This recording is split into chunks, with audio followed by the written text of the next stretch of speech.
à ouvrir la Bible dans le livre de l'Ecclésiaste au chapitre 9. L'Ecclésiaste chapitre 9, frères et sœurs, nous allons lire du verset 1er au verset 12, à la gloire de notre Dieu.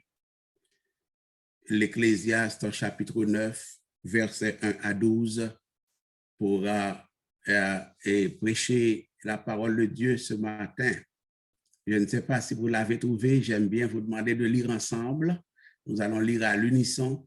Bien entendu, votre micro sera fermé et le mien ouvert pour éviter toute cacophonie. Mais nous pourrons nous unir dans cette lecture-là. Nous allons la faire à l'unisson, à la gloire de notre Dieu, frères et sœurs. L'Ecclésiaste, chapitre 9, versets 1 à 12. J'espère que vous l'avez trouvé, frères et sœurs. Nous allons lire, comme d'habitude, en respectant les signes de ponctuation qui donnent du sens au texte et à la lecture aussi, qui facilitent la compréhension. Comme vous le savez déjà, l'Ecclésiaste, chapitre 9, versets 1 à 8, mes bien-aimés, à la gloire de notre Dieu. Nous pouvons commencer à lire, frères et sœurs. Oui, j'ai appliqué mon cœur à tout cela. J'ai fait de tout cela l'objet de mon examen. Et j'ai vu que les justes et les sages et leurs travaux sont entre les mains de Dieu. Et l'amour aussi bien que la haine. Les hommes ne savent rien. Tout est devant eux. Tout arrive également à tous.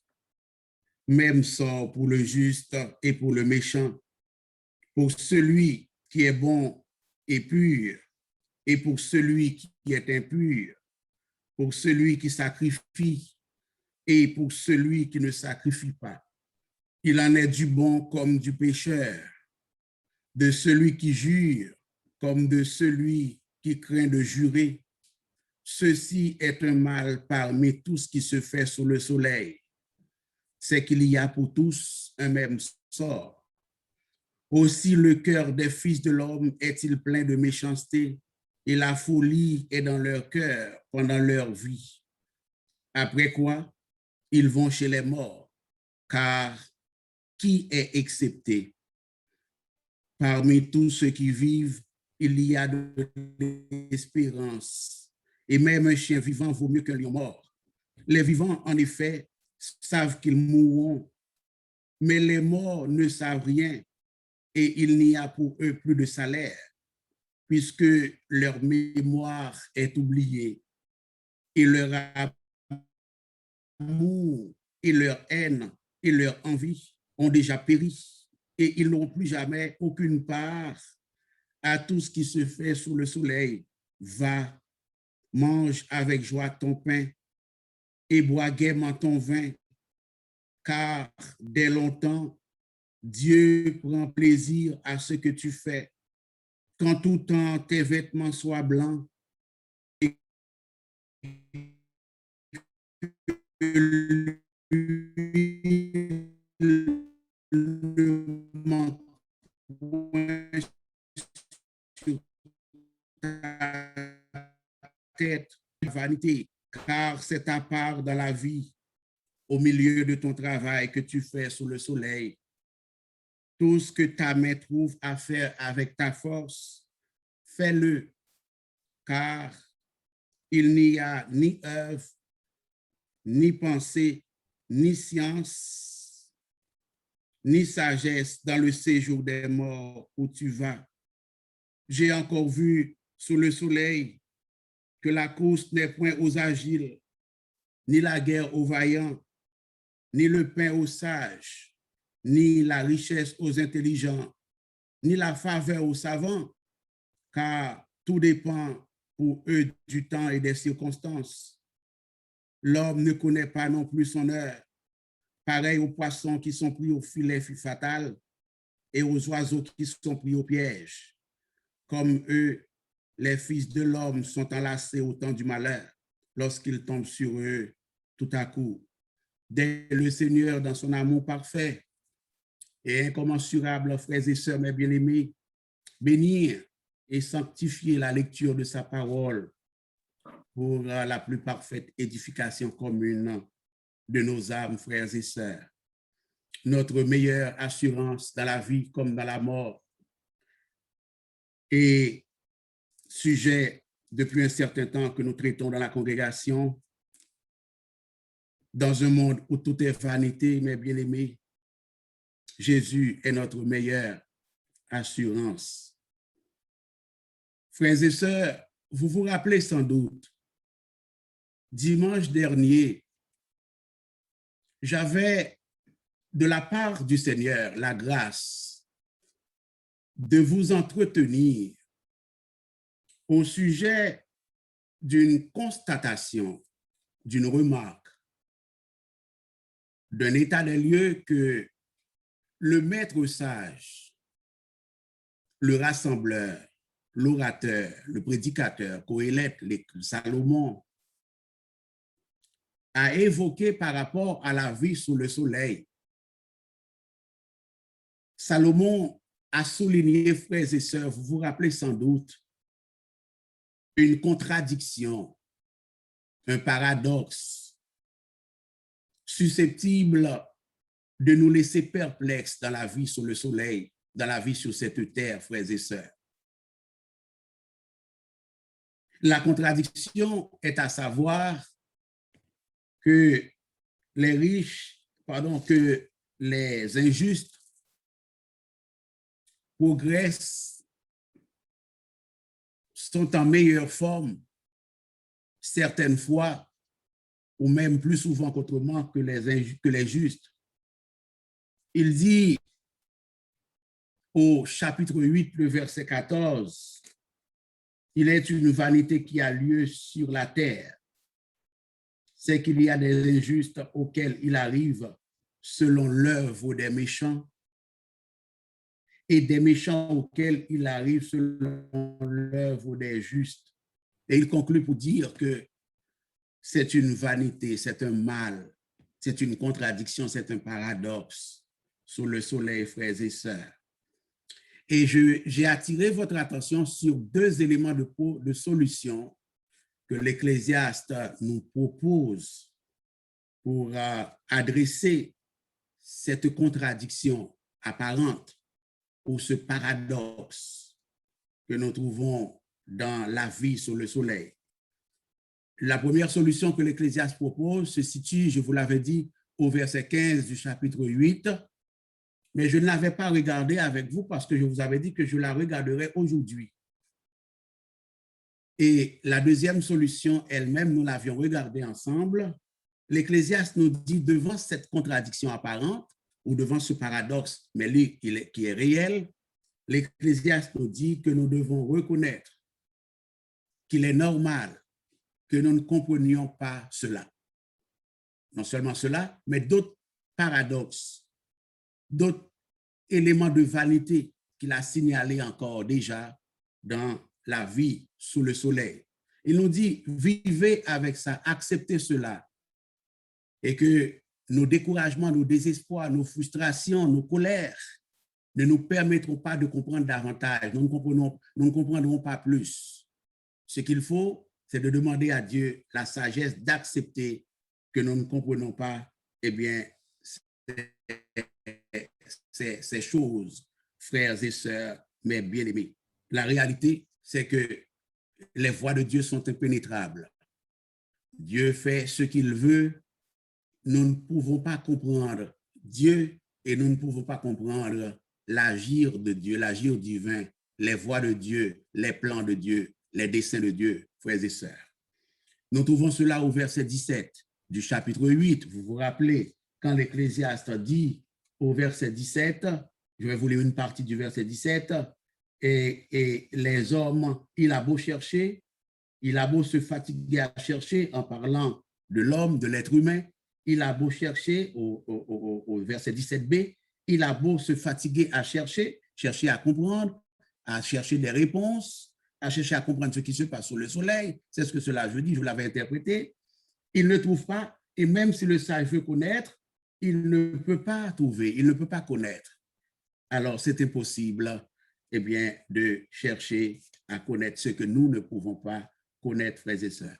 La deuxième élément de solution, bien le deuxième conseil que l'Ecclésiaste a proposé sous l'onction du Saint-Esprit de Dieu par rapport à cet aspect de la vanité de la vie sous le soleil, frères et sœurs, à savoir que les riches, les pauvres, et à savoir que les injustes et les justes n'ont pas ce qu'ils méritent, eh bien, l'Ecclésiaste nous dit de nous rappeler une chose, à savoir que l'histoire ne s'arrête pas là, la vie ne s'arrête pas là. Et également, il signale que la vie du juste est entre les mains de Dieu. Et non seulement la vie du juste est entre les mains de Dieu, quant au présent et à l'avenir, et même dans l'éternité, mais également, il dit que les œuvres, le travail du juste est entre les mains de Dieu. Alors, le juste n'a pas besoin de se casser la tête. Si lui ne comprend pas, mais Dieu lui comprend. Dieu qui rétribue, Dieu qui dit à moi la vengeance et la rétribution, Dieu qui récompense, Dieu qui juge, eh bien, il comprend, il connaît, il sait. Ce n'est pas nécessaire que vous et moi, nous sachions, nous comprenions tout, puisque Dieu, lui, il comprend tout, et c'est lui qui fait justice, frères et sœurs, mes bien-aimés. J'avais attiré votre attention aussi sur le fait que cet état d'âme exprimé par l'Ecclésiaste n'est pas seulement le fait de l'Ecclésiaste. D'autres serviteurs de Dieu, Habakkuk, Asaph, et ont exprimé dans d'autres circonstances le même état d'âme que le sage Salomon, frères et sœurs, mes bien-aimés. Aujourd'hui, l'oratoire Peuple du Seigneur, nous allons regarder deux autres éléments de solution, de conseil, d'exhortation, d'encouragement que l'Ecclésiaste nous propose, toujours pour faire face à la complexité de la vie, à la vanité de la vie, au côté sombre de la vie. Nous allons regarder ces deux autres conseils aujourd'hui, à partir du chapitre 9. Et avant de regarder ces deux conseils, j'aimerais attirer ton attention sur le fait que l'Ecclésiaste, aujourd'hui, attire notre attention sur deux autres aspects de la vanité de la vie sous le soleil. Regardez bien la démarche. Chaque fois qu'il attire notre attention, chaque fois qu'il soulève des aspects de la vanité de la vie sous le soleil, il propose, sous l'onction du Saint-Esprit de Dieu, des solutions pour le croyant. C'est ça la démarche, depuis le chapitre 1er jusqu'à maintenant. Comprenez bien cela. Si vous avez la chance, la grâce de réécouter les sermons que j'ai délivrés à ce sujet-là, c'est ce que vous constaterez. Parfois, les solutions sont explicites, les conseils, les exhortations, les encouragements sont explicites. D'autres fois, elles sont implicites. Mais dans tous les cas, il y a toujours des solutions proposées, frères et sœurs, mes bien-aimés. Aujourd'hui, l'Ecclésiaste attire notre attention. Il l'a déjà fait, mais il les approfondit. Il approfondit ces deux aspects de la vanité, mais il les a déjà signalés dans les écrits, dans les passages précédents, frères et sœurs. Le premier aspect de la vanité de la vie que l'Ecclésiaste signale, c'est que, frères et sœurs, l'avenir est incertain. Nous l'avons déjà considéré au chapitre 5, au chapitre 6, et l'incertitude de l'avenir est déjà soulignée. Voilà pourquoi je ne l'approfondirai pas en termes d'aspect de la vanité. Je veux seulement le signaler. Et l'Ecclésiaste nous rappelle que l'avenir est incertain au chapitre 9.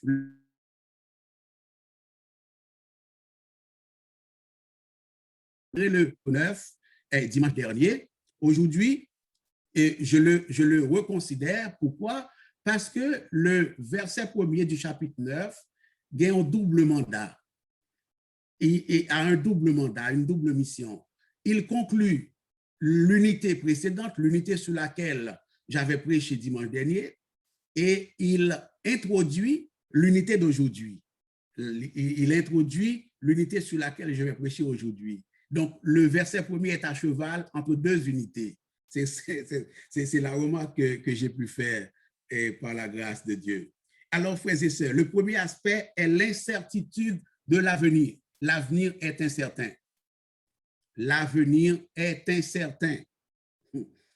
L'Ecclésiaste dit dans le verset 9, le verset 1er du chapitre 9, verset 1er B, il nous signale cela de la façon suivante.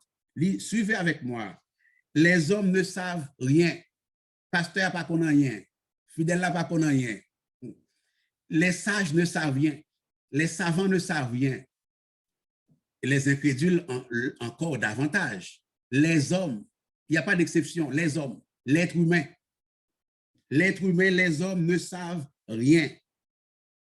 Ecclésiaste, chapitre 1er, verset 9b, moi-même avec nous ne savons rien quant à l'avenir en particulier. Tout est devant eux.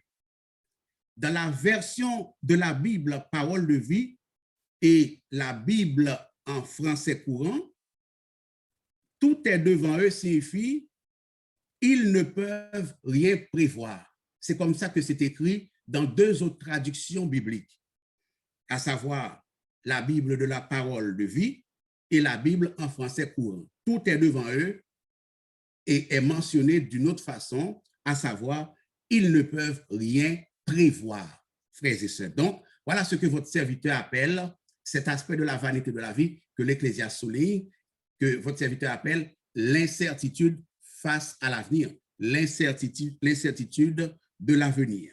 Et comme je vous avais promis, je le développerai pas parce qu'on a quand même assez développé l'incertitude depuis que j'ai commencé à prêcher sur cette série. Le deuxième aspect de la vanité de la vie sous le soleil, signalé par l'Ecclésiaste dans le passage à l'étude, frères et sœurs bien-aimés, c'est la certitude absolue de la mort. Notez cela. Le premier aspect de la vanité qu'il soulève pour aujourd'hui, ou du moins qu'il a approfondi parce qu'il l'a déjà soulevé ailleurs, c'est l'incertitude de l'avenir. Les hommes ne peuvent rien prévoir. Ecclésiaste 9, verset 1b.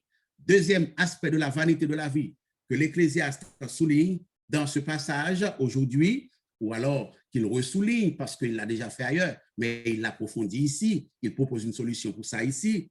Le deuxième aspect de la vanité, c'est la certitude de la mort, frères et sœurs. Nous, les chrétiens, nous n'avons pas peur de parler de la mort quand vient le temps de le faire, même si nous ne sommes pas aux funérailles, frères et sœurs. Il dit au verset 3, ceci est un mal. Un mal signifie ici une vanité. Ceci est un mal, est une vanité. Parmi tout ce qui se fait sous le soleil, c'est qu'il y a pour tous un même sort. La mort est déjà là, mais elle va être encore plus explicite, puis devant, un peu plus en avant. C'est qu'il y a pour tous un même sort incluant la mort. Aussi le cœur des fils de l'homme est-il plein de méchanceté, et la folie est dans leur cœur pendant leur vie. Après quoi, ils vont chez les morts, car qui est excepté? Donc, personne n'est excepté d'aller chez les morts, c'est-à-dire de mourir. La version de la Bible en français courant dit, vous savez ce qu'il dit? Il dit, ensuite, il ne reste plus qu'à mourir.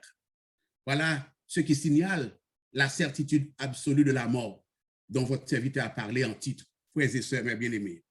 Et la version parole de vie dit, ensuite, il meurt, en parlant des hommes. Chers amis, au verset 5a, l'Ecclésiaste réaffirme la certitude absolue de la mort, alors que tout est incertain, alors que l'avenir est incertain, mais la mort, elle, est certaine, frères et sœurs. L'Ecclésiaste réaffirme la certitude absolue de la mort au verset 5a, quand il dit, frères et sœurs, les vivants, en effet, savent qu'ils mourront. Les vivants, en effet, savent qu'ils mourront. Je n'ai même pas besoin de le développer. Au verset 10b, il dit, il n'y a ni œuvre, ni pensée, ni science, ni sagesse dans le séjour des morts où tu vas. Donc, il n'y a pas de doute. Il est certain que tu y ailles, que tu vas là. Voyez-vous, frères et sœurs? Et la Bible en français courant dit, et là où sont les morts que tu iras rejoindre. Ce que la Bible version Louis II dit, dans le séjour des morts où tu vas, eh bien, la Bible en français courant dit là où sont les morts que tu iras rejoindre, frères et sœurs, mes bien-aimés. Tout pour nous dire, à vous et à moi ce matin, ou pour nous le redire, frères et sœurs, mes bien-aimés, que Satan, le diable, l'adversaire, a menti affreusement quand il dit à l'homme dans Genèse chapitre 3, le verset 4, vous ne mourrez pas. C'est faux, frères et sœurs. La Bible dit que nous mourrons tous. Le sage ou les sensés, les croyants ou les athées, les justes et les injustes, les petits et les grands, les riches et les pauvres. Le salaire du péché, c'est la mort, frères et sœurs, mes bien-aimés. Le prédicateur, l'ecclésiaste, le sage, le rassembleur, nous dit, frères et sœurs, que l'homme, vous et moi, l'Église, la pasteur, le monde, les savants ne peuvent pas changer ces aspects de la vanité-là. C'est garder, nous qu'à garder, nous pas capables de faire rien, frères et sœurs. Nous ne pouvons pas changer ces deux aspects-là de la vanité, à savoir l'incertitude de l'avenir, le fait de ne pas être capable de rien prévoir et la certitude que nous mourrons tous un jour. L'Ecclésiaste nous dit que nous ne pouvons pas changer ces choses sous le soleil. Il avait déjà dit que qui peut redresser ce que Dieu a courbé? Vous vous rappelez sans doute, frères et sœurs, ce qu'il nous faut, frères et sœurs, dit l'Ecclésiaste en paraphrase, c'est de saisir, voilà, j'amorce les solutions proposées par le Saint-Esprit de Dieu face à ces deux aspects de la vanité de la vie. J'amorce les solutions. Ce qu'il nous faut, dit l'Ecclésiaste en paraphrase, frères et sœurs, c'est de, ouvrez bien, prenez stylo pour les jeunes en particulier, c'est de saisir. Nous ne pouvons pas tout comprendre, nous ne pouvons pas prévoir l'avenir, nous ne pouvons pas nous empêcher de mourir un jour, c'est certain. Ce qu'il nous faut, frères et sœurs, ce n'est pas de nous décourager, ce n'est pas de désespérer, ce n'est pas de frustrer face à la vie, ce n'est pas d'être en colère vis-à-vis de Dieu ou de la vie, frères et sœurs. Rappelez-vous, ce qu'il nous faut à la place, c'est de saisir toutes les occasions que Dieu nous donne pour nous permettre, frères et sœurs, de bien vivre la vie pendant cette vaine existence sous le soleil. Nous ne pouvons pas changer la vie, mais nous pouvons vivre la vie, frères et sœurs, en saisissant les occasions que Dieu nous donne pour vivre la vie, frères et sœurs. Ce qu'il nous faut, frères et sœurs, c'est de prendre la vie à bras-le-corps. Ce qu'il nous faut, frères et sœurs, c'est de vivre la vie pleinement, frères et sœurs. J'aime bien l'expression du professeur Sylvain Omerovski, reprise par Woody Lewis, qui dit « Puisque l'avenir est incertain et que la mort est la seule chose certaine, frères et sœurs, il faut croquer la vie à pleines dents, et ce, dès maintenant. » Je répète, et le professeur Sylvain Omerovski et Woody Lewis qui dit « Puisque l'avenir est incertain et que la mort est la seule chose certaine, il faut croquer la vie à pleines dents. Et ce, dès maintenant, frères et sœurs, mes bien-aimés. Pour y parvenir, l'Ecclésiaste nous donne, comme je le dis, deux conseils, deux exhortations, deux encouragements, frères et sœurs, salutaires, au verset 7 à 10 du passage, à savoir, d'abord, soyez joyeux. Soyez joyeux. Tu ne connais pas l'avenir, tu ne le connaîtras pas plus en vous abstenant de jouir de la vie. Ça ne réglera pas le problème. Tu mourras un jour, je mourrai un jour, le pasteur mourra un jour. Cela ne sert à rien pour lui d'être découragé, de dire, bon, je n'ai pas à entreprendre quoi que ce soit. Je n'ai rien à faire puisque de toute façon, je mourrai un jour. L'Ecclésiaste nous dit que ce n'est pas la solution sage, ce n'est pas la solution biblique. Ce qu'il faut, frères et sœurs, c'est de profiter autant que faire se peut des saines occasions que Dieu nous donne de nous réjouir et de travailler dans sa grâce.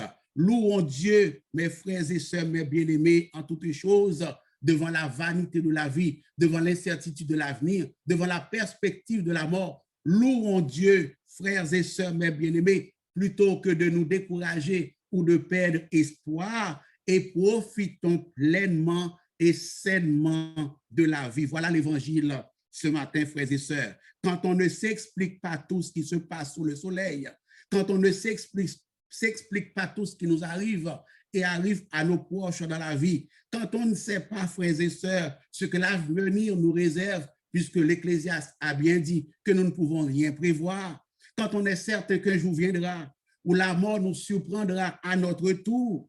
Il ne s'agit pas de baisser les bras, de courber les chines, de baisser pavillon, de s'isoler, de se retirer du monde de la société, ni de l'Église, frères et sœurs. Il s'agit d'être joyeux dans le Seigneur et de jouir des plaisirs de la vie, car la vie est faite aussi de joie et de plaisir, frères et sœurs. La joie est un don de Dieu. Au verset 7 à 9, l'Ecclésiaste, ouvrez votre Bible, au verset 7 à 9, l'Ecclésiaste nous invite à la joie et littéralement, frères et sœurs, en disant, va, mange avec joie ton pain et bois gaiement ton vin, car dès longtemps, Dieu prend plaisir à ce que tu fais, frères et sœurs. Il s'adresse ici aux croyants, il s'adresse ici aux enfants de Dieu, il s'adresse ici à l'Église, il s'adresse au peuple de Dieu, à ceux qui sont dans le royaume de Dieu, à ceux qui sont sous la bannière de Dieu, frères et sœurs. Qu'en tout temps, peuple du Seigneur, tes vêtements soient blancs et que l'huile ne manque point sur ta tête. Cela signale la joie, cela signale la réjouissance, cela signale la vie, frères et sœurs.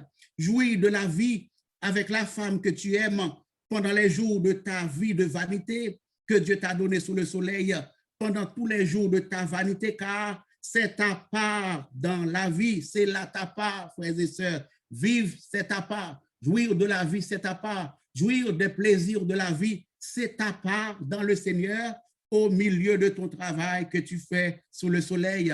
Merci Seigneur. Ailleurs, dans le livre, frères et sœurs, l'Ecclésiaste nous a déjà habitués à ce genre d'appel à la joie, à ce genre d'appel à vivre la vie, à ce genre d'appel à la réjouissance, frères et sœurs. Par exemple, au chapitre 2, le verset 4, vous vous souvenez très bien, il dit, il n'y a de bonheur pour l'homme qu'à manger et à boire et à faire jouir son âme du bien-être au milieu de son travail. Et comme je l'ai mentionné dimanche dernier et tout à l'heure, au verset 8, chapitre 8, verset 15, et cela que j'avais dit, qui était un élément de solution qu'il avait proposé dimanche dernier, sur lequel je ne voulais pas prêcher, parce que je savais que j'allais l'aborder aujourd'hui. Nous le trouvons ici au chapitre 8, le verset 15, il nous a déjà fait ce genre, implicitement, ce genre d'invitation à la joie. Au chapitre 8, le verset 15, quand il dit, j'ai donc loué la joie. Regardez bien, j'ai donc loué la joie parce qu'il n'y a de bonheur pour l'homme sous le soleil qu'à manger et à boire et à se réjouir. C'est là ce qui doit l'accompagner au milieu de son travail pendant les jours de vie que Dieu lui donne sous le soleil, frères et sœurs. Va l'oratoire, va, chers amis internautes, si vous êtes, et en parlant des amis internautes, si vous êtes des chrétiens, des enfants de Dieu, va avec joie, mange avec joie ton pain. Nos amis visiteurs qui sont chrétiens, va, nous dit le Saint-Esprit de Dieu, nous dit le roi Salomon, le sage, le Coëlette, va mange avec joie ton pain et bois gaiement ton vin. Cela réfère à la vie sociale, frères et sœurs, plus qu'au manger et au boire, incluant bien entendu le manger et le boire. Cela réfère, cette exhortation, ce conseil, cette solution proposée par l'Ecclésiaste face à l'incertitude de l'avenir et à la perspective de la mort, eh bien, ça touche en général à la vie sociale. L'Ecclésiaste nous invite à une vie sociale et cela réfère à la communion. L'Ecclésiaste nous invite à une vie de communion. S'isoler n'est pas la solution à la vanité de la vie. Se retirer du monde, des groupes chrétiens, ce n'est pas une solution à la vanité de la vie. Cela réfère à la communion, à la vie sociale. Cela réfère aussi au vivre ensemble. Cela réfère à l'amitié, plus qu'au manger et au boire, frères et sœurs, comme tel, comme je l'ai expliqué. Va, mange avec ton pain et bois gaiement ton vin. Il s'agit, frères et sœurs, ici, d'un état d'esprit de joie et de contentement dans la vie. En d'autres termes, saisis la vie que Dieu vous a donnée. Saisissez la vie que Dieu vous a donnée. Saisis la vie que Dieu t'a donnée. Peuple du Seigneur, les hommes de l'oratoire, les femmes de l'oratoire, le pasteur de l'oratoire, les groupes de l'oratoire, saisissez la vie, jouissez de la vie que Dieu vous a donnée. Accaparez-vous de la vie que Dieu vous a donnée. Profitez-en, frères et sœurs. Verset 8 du chapitre 9. Qu'en tout temps, tes vêtements soient blancs, cela signale ou suggère des célébrations, frères et sœurs. Et quand tout temps tes vêtements soient blancs, signale des occasions de réjouissance, des occasions de fête, des occasions de célébration, frères et sœurs. Cela signale des retrouvailles en famille, en amis, entre amis, dans la vie professionnelle, dans la société, dans l'Église et dans la collectivité en général, frères et sœurs. Les vêtements blancs, ce sont des vêtements de fête, frères et sœurs. Ce sont l'équivalent des belles tenues de soirée que chrétiens capables de porter aujourd'hui pour aller dans l'activité qui scène dans des moments de réjouissance. Cela ne veut pas dire, frères et sœurs, qu'il faut faire la fête tous les jours. Ce n'est pas de ça qu'il parle. L'Ecclésiaste ne parle pas de fêter à tous les jours, loin de là. Dans la perspective de l'Ecclésiaste, il est question ici de considérer la vie comme quelque chose dont il convient de profiter dans la reconnaissance et la gratitude et dans l'action de grâce à Dieu, frères et sœurs, ce qui inclut également, bien entendu, de faire la fête, eh bien, chaque fois que vient le temps de la fête, frères et sœurs. Que l'huile ne manque point sur ta tête. Cela suggère, et au verset 9, et que l'huile ne manque point sur ta tête, on est au verset 8 encore, eh bien, cela suggère l'idée de porter un doux parfum lors d'une fête, frères et sœurs. Il faut non seulement porter une belle tenue, il faut non seulement porter une belle tenue blanche qu'on aime, il faut aussi oindre la tête avec l'huile parfumée que la Bible appelle aussi l'huile de joie, frères et sœurs. C'est un élément important de la préparation pour la fête. L'idée, encore une fois, comme je l'ai dit, c'est qu'il faut avoir l'air bien.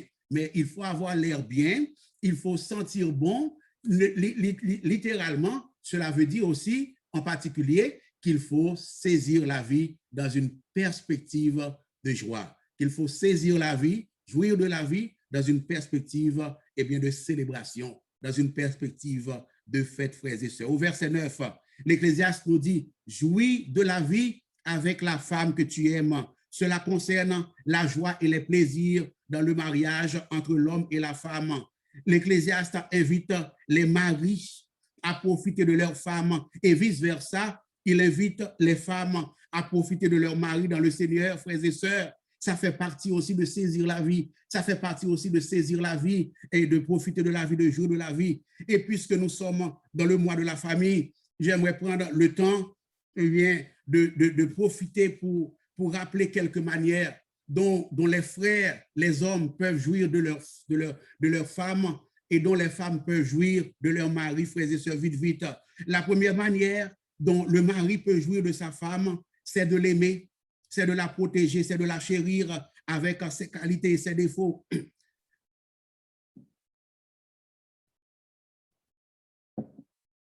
La manière dont les hommes peuvent jouir de leurs femmes et dont les femmes peuvent jouir de leur mari, frères et sœurs, eh bien, c'est de l'accepter tel qu'il est ou tel qu'elle est et jouir de tout ce qu'il ou elle a de positif à donner, frères et sœurs.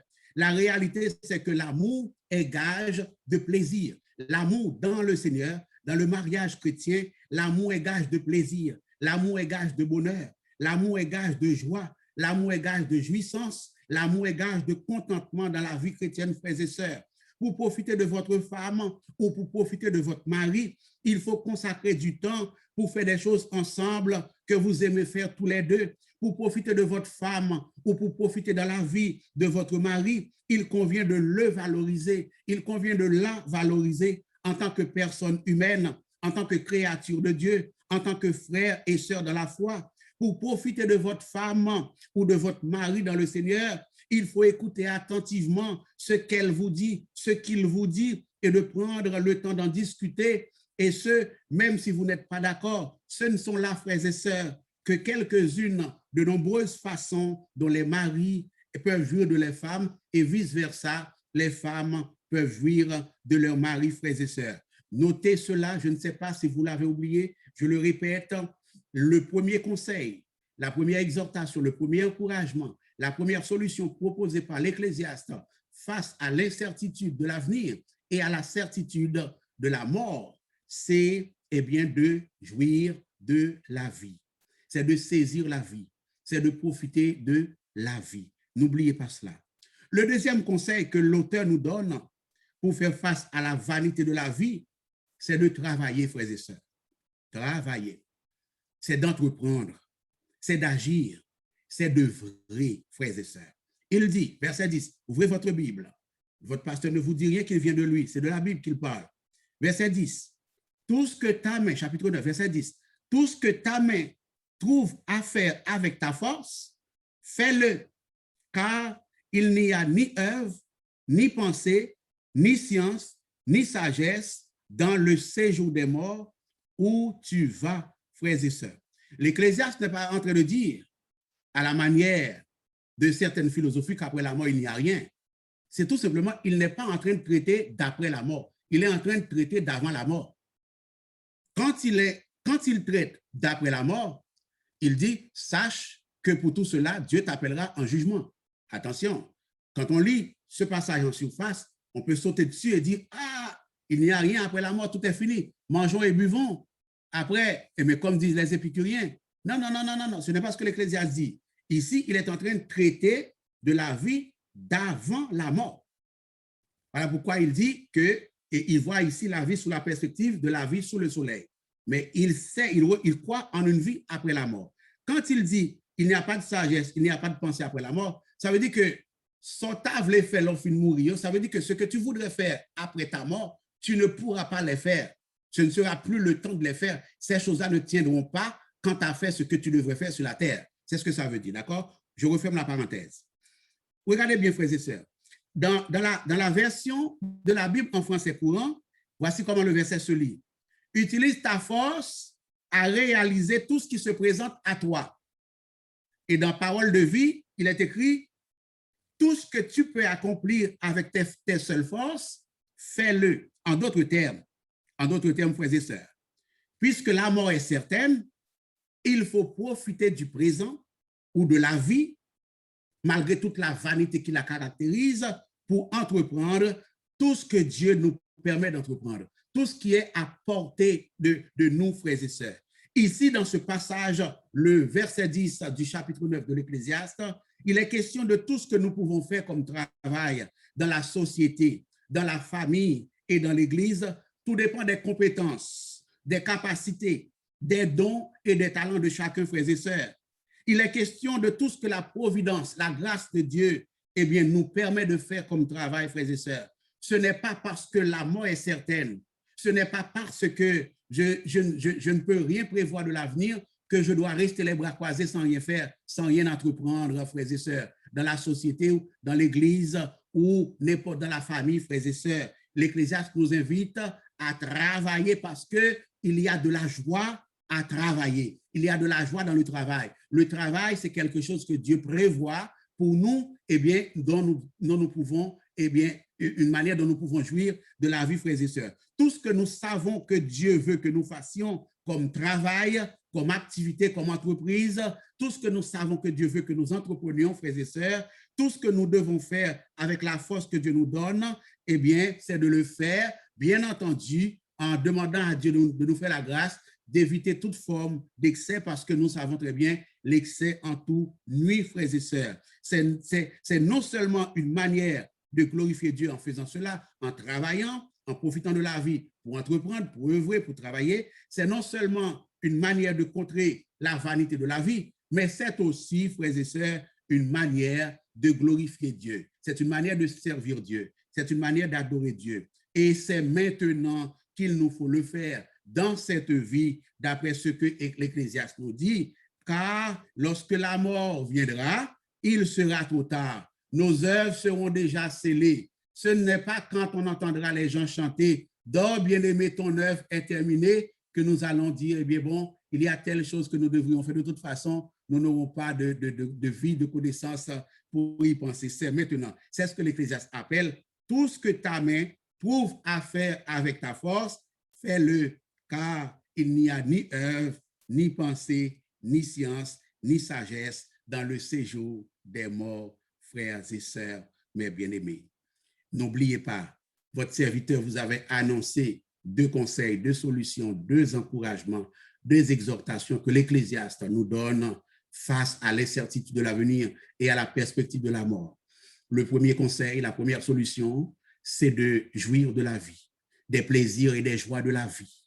Le deuxième conseil, frères et sœurs, que je viens de regarder avec vous, mais c'est d'entreprendre, c'est d'agir, c'est de travailler. Ce n'est pas de se retirer, de s'isoler, de se croiser les bras, parce que de toute façon, on ne sait rien qui s'en vient. Ou alors, on mourra quand même, loin de là. Le chrétien, la philosophie chrétienne, la pensée chrétienne, la vie chrétienne, eh bien, nous tranche avec cette vision des choses.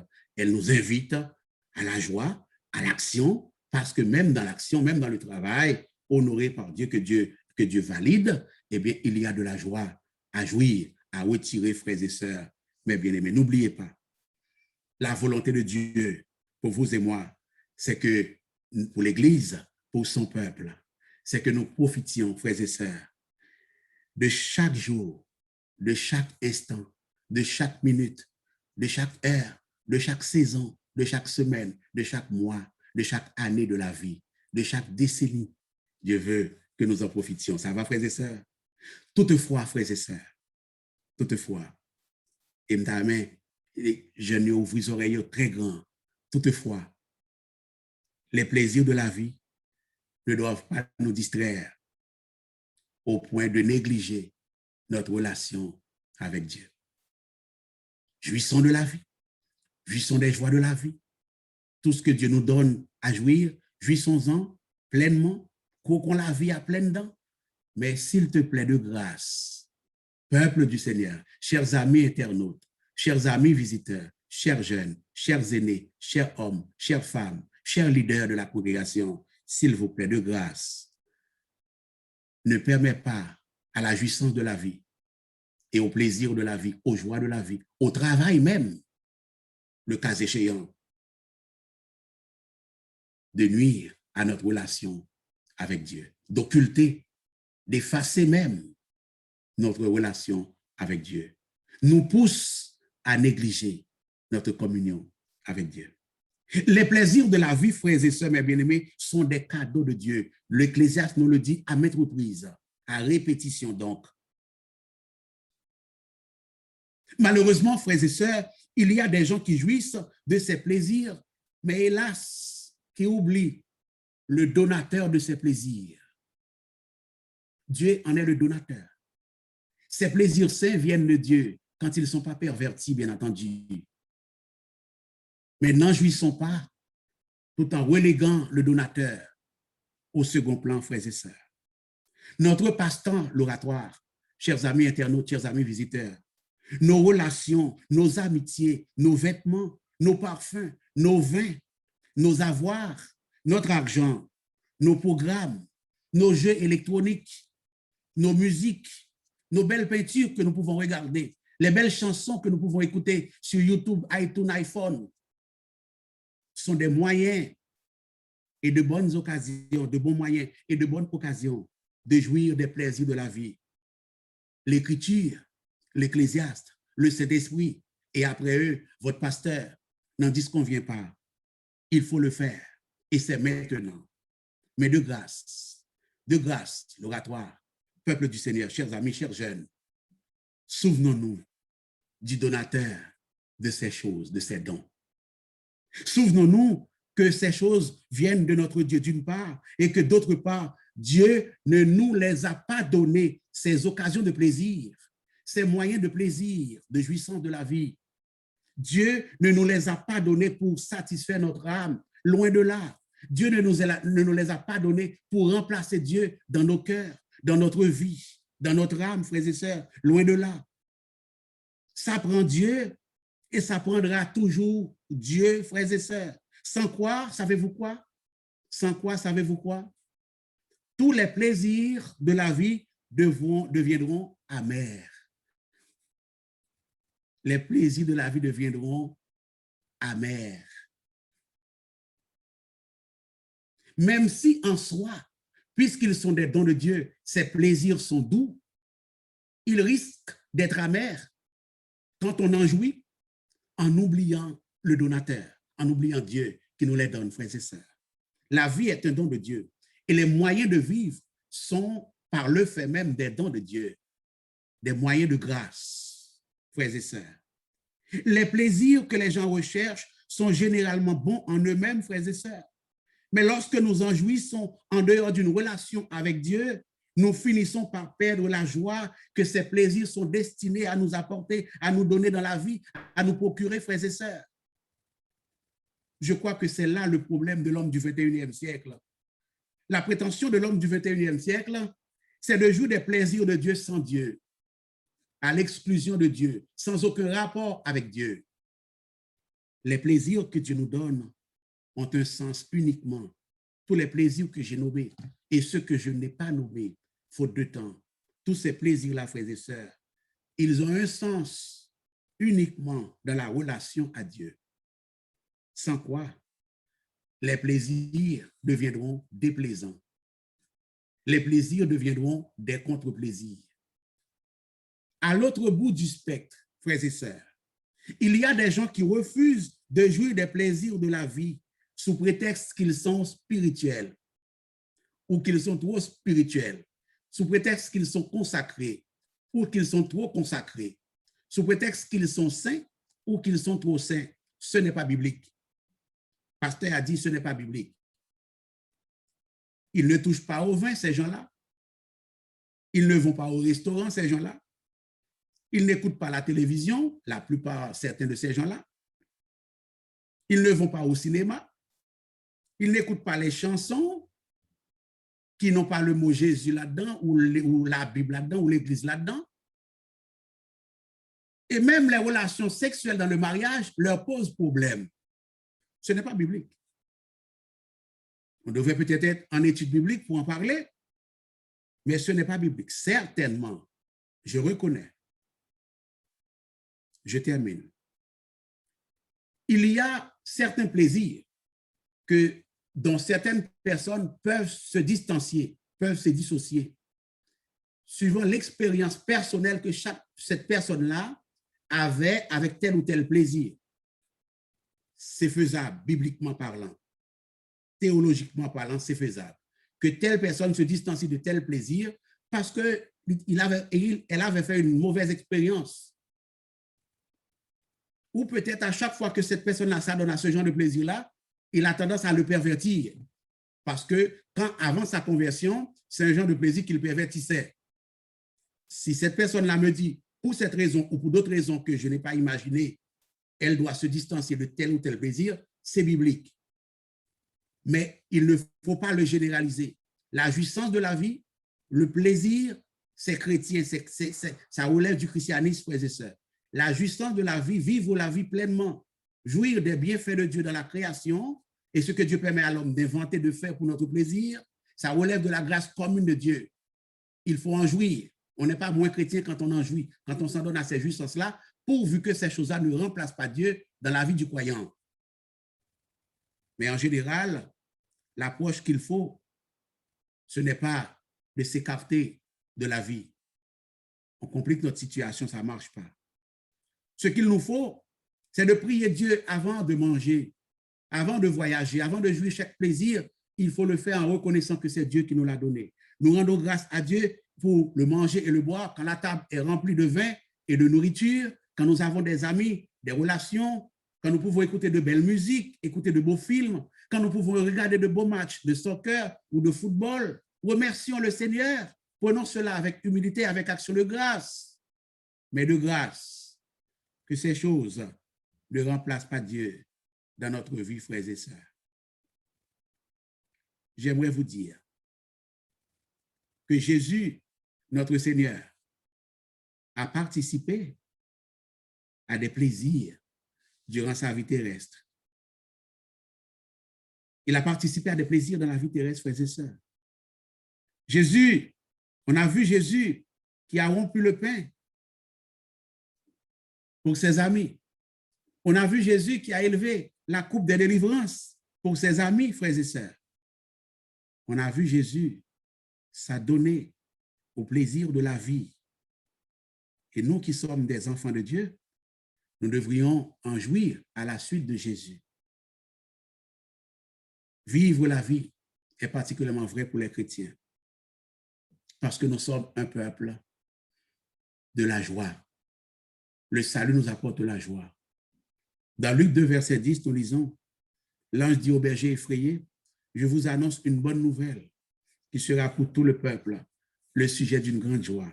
C'est qu'aujourd'hui, dans la ville de David, il nous est né un sauveur qui est le Christ, le Seigneur. Jésus nous apporte la joie dans son salut, la joie du salut. Nous sommes un peuple de joie, nous sommes destinés à la joie, frères et sœurs. Voilà pourquoi, malgré le côté parfois sombre de la vie, malgré le côté incertain de la vie, malgré la certitude de la mort, frères et sœurs, nous pouvons manger notre pain et boire notre vin avec joie. Nous pouvons profiter de la vie avec les gens que nous aimons, frères et sœurs bien-aimés. Jouissons de la vie que Dieu nous donne. Jésus a vécu sa vie.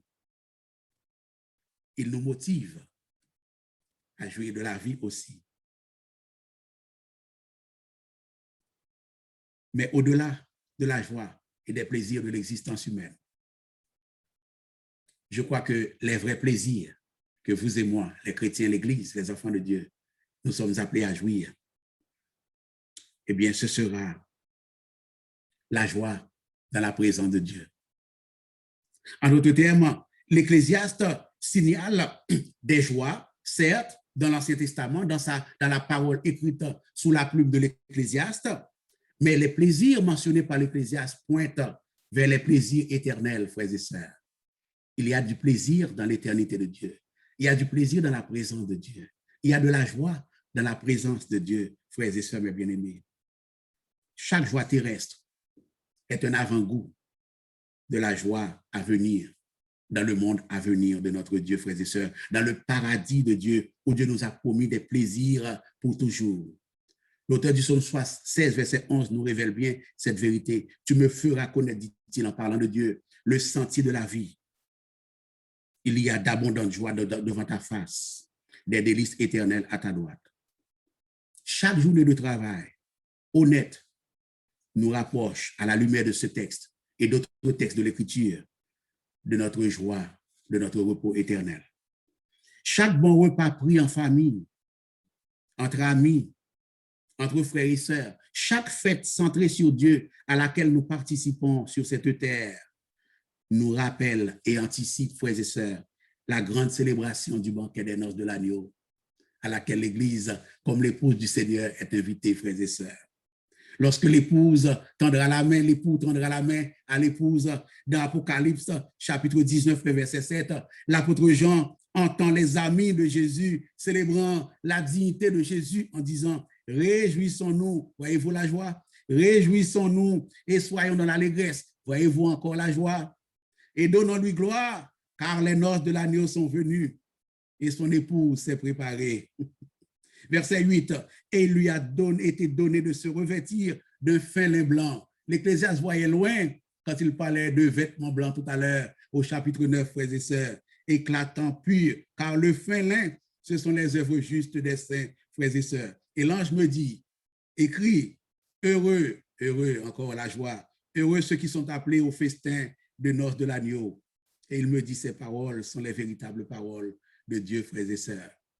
Les joies du présent, quand on les vit chrétiennement, sainement, pointent vers les joies à venir, dans le monde meilleur à venir, au-delà du soleil, frères et sœurs. En terminant, je vous dirai ceci, à vous qui nous écoutez, qui n'avez pas encore accepté Jésus comme étant votre sauveur personnel. J'achève, c'est promis, je termine. À vous qui n'avez pas encore fait la paix avec Jésus, je vous dirai que le temps dont vous disposez pour travailler, entreprendre des choses importantes dans la vie est limité. La mort viendra un jour. On ne sait pas quand, parce que, entre autres, nous ne sommes pas capables de rien prévoir. Nous ne savons pas quand, mais elle viendra. Donc, le temps pour travailler, pour faire de belles œuvres, pour entreprendre de bonnes choses, c'est maintenant. Et vous savez, le travail le plus important qu'une vie peut entreprendre dans le cadre de la jouissance de la vie, c'est le travail de repentance, de donner son cœur, sa vie, son âme à Jésus, à Dieu.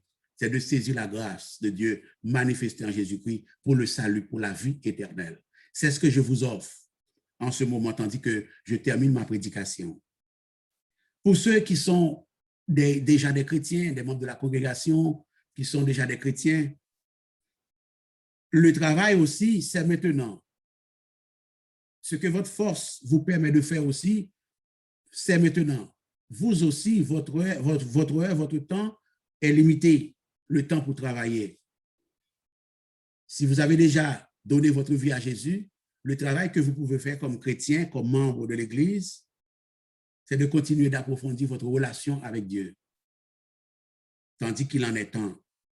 C'est de continuer de développer votre communion avec Dieu, votre vie spirituelle, dans la parole de Dieu, dans la prière, dans la communion fraternelle, dans la fraction du pain, dans la persévérance à l'Église, dans la participation aux activités de votre Église. Nous devons profiter de la vie que Dieu nous a donnée et surtout partager l'Évangile avec ceux qui ne connaissent pas l'Évangile, qui ne connaissent pas Dieu encore, frères et sœurs. Aimer nos prochains, c'est autant de travail que nous pouvons faire. Et faire toutes les autres œuvres du royaume que Dieu nous a laissées. Jésus a dit, il faut que je fasse, dans Jean 9, verset 4 à 5, Jésus a dit, il faut que je fasse, tandis qu'il est jour, les œuvres de celui qui m'a envoyé. Jésus avait compris cela.